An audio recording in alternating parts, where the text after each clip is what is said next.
पर लगाने के लिए कुछ भी नहीं है हमारे पास।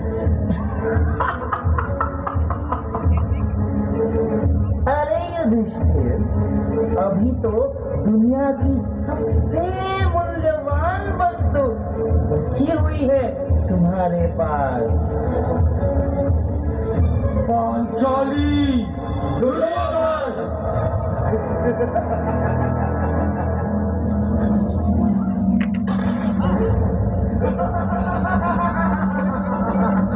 सुनो भाई दुशासन, अब एक क्षण भी मत रुको। अभी पांचाली के बाल खींच के इस सभा में ले आओ।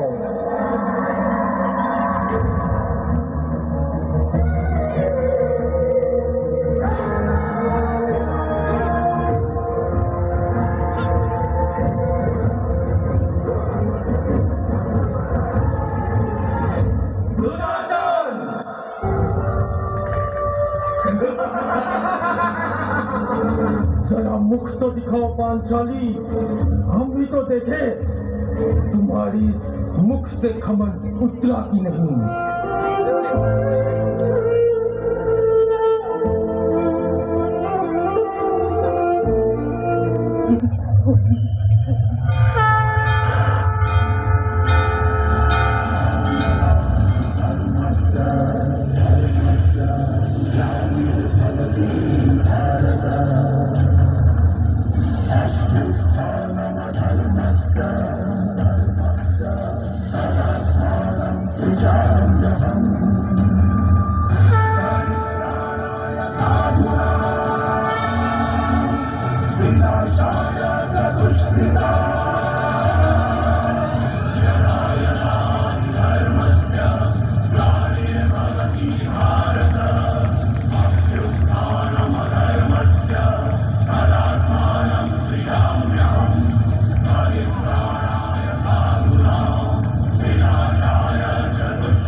पुरुषों ने महिलाओं का अहंकार, वासना, लालच, ईर्ष्या, घृणा और शत्रुता के कारण लगातार अत्याचार और शोषण किया है, किसी न किसी रूप में महाभारत का जन्म हुआ है। इस सभा ने हमें अधर्म की प्रकाष्ठा दिखाई है। एक दिन देते हुए युद्ध शुरू करने की अनुमति मांगते हैं। वहाँ हस्तिनापुर में संजय युद्ध की घटनाओं का वर्णन धृतराष्ट्र को सुनाते हैं।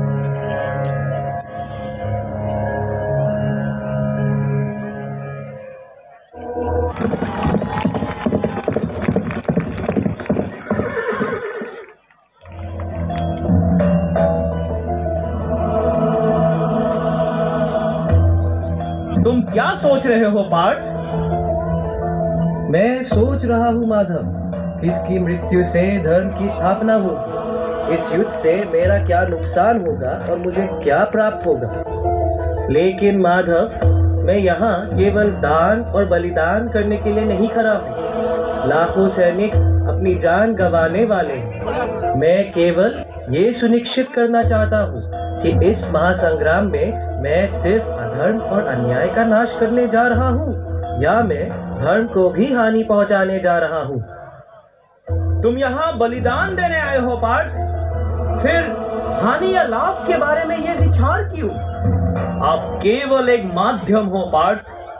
आपके पास सृजन और विनाश की शक्ति नहीं है। वह शक्ति सर्वोच्च भगवान के हाथ में है।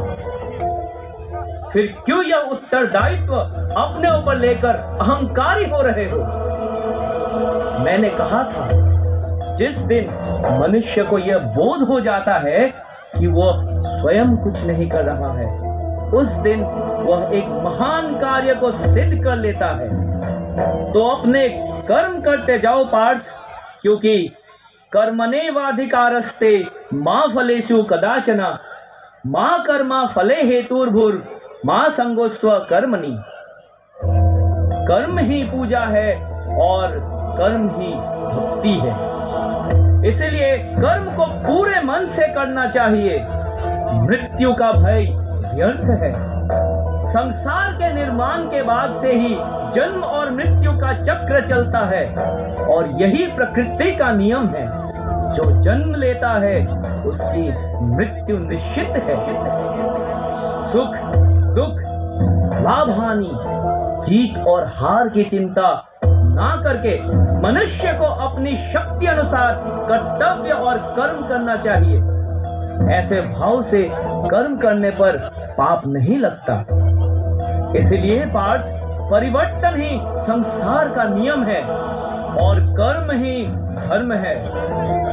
धर्म की सबसे सरल व्याख्या हमारे कारण किसी भी आत्मा को दुख ना पहुंचाना है और संसार में इसी धर्म को बनाए रखने के लिए मैं अपने योग माया से हर युग में प्रकट होता हूँ।